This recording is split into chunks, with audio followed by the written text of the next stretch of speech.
Okay, this is summary review number 4, some simple graphing, some parabolas that we have to shift around and do a little bit of work with. So here's the first one, which is just our standard parabola, y equals x squared. This is a parent function. And then we can shift these things and reverse them and flip them and do all kinds of things. All right, so basically we set a table of values. When x is 0, y is 0. When x is 1, 1 squared is 1. Negative 1 squared is 1. 2 squared is 4, and negative 2 is 4. And then we just plot these points. So that's all I did. When x is 1, y is 1. When x is 2, y is 4. When x is negative 1, y is 1. When x is negative 2, y is 4. And then you just connect those. When you're drawing these, remember the bottom 3 points, make that look like a little bowl, not a V, and then connect these up. And you get yourself a nice parabola. I put some of these graph paper patterns on the website, so if you want to use the graph paper, it makes it a lot easier to make a nice looking parabola. Okay. Okay, the next one. Now this is basically is y equals 0.5, which is the same thing as 1/2. I could have written 1/2. X plus 2 squared minus 4. So this has got a shift. This has got a horizontal shift. Now remember, the horizontal shift is opposite the sign, while the vertical shift is the same as the sign. So I've got a shift to the left, a negative 2, or to the left 2, and down 4. So my vertex will be down to the left 2 and down 4. So that's my vertex. And if I take the shift out, I have what we call the shape equation. Y equals 0.5x squared. So that's my shape equation. So that's what I'm going to build my table of values off of, that shape equation.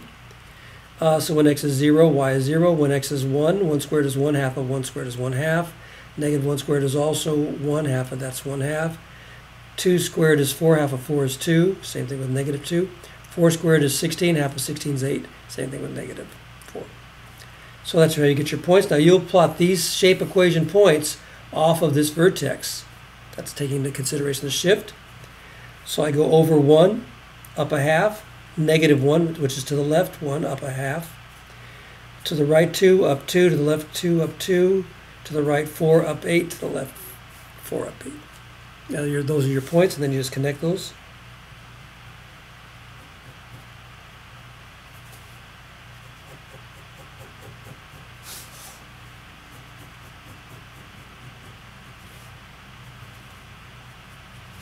And you get a nice parabola.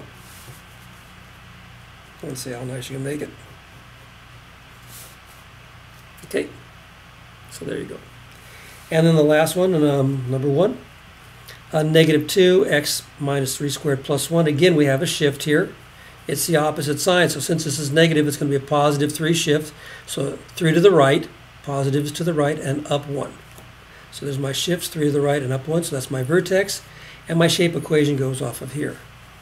Okay, so I'm going to go when x is 0, y is 0. When x is 1, I go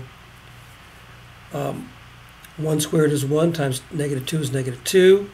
Negative 1 squared is 1 times 2 is negative 2. 2 squared is 4 times 2. Negative 2 is negative 8. And the same thing with negative 2. And I put these points in, 0, 0. 1 to the right, down 2. 1 to the left, down 2. 2 to the right, down 8. 2 to the left, down 8. There's your parabola.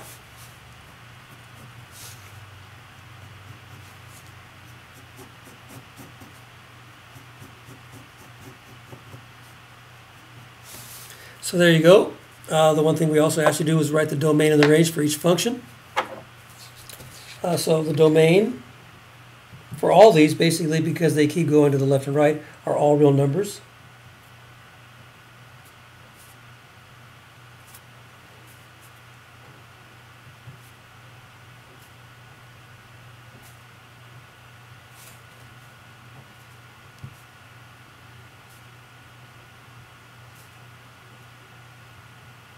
Okay, in the range, those are the y values, and you could write a lot of ways.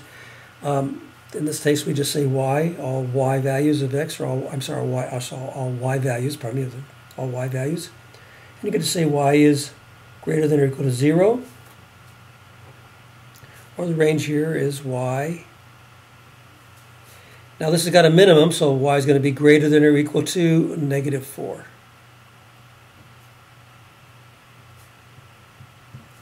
In other words, negative 4 is the smallest, it's got to be all the numbers bigger. So that's the range there. And the range here,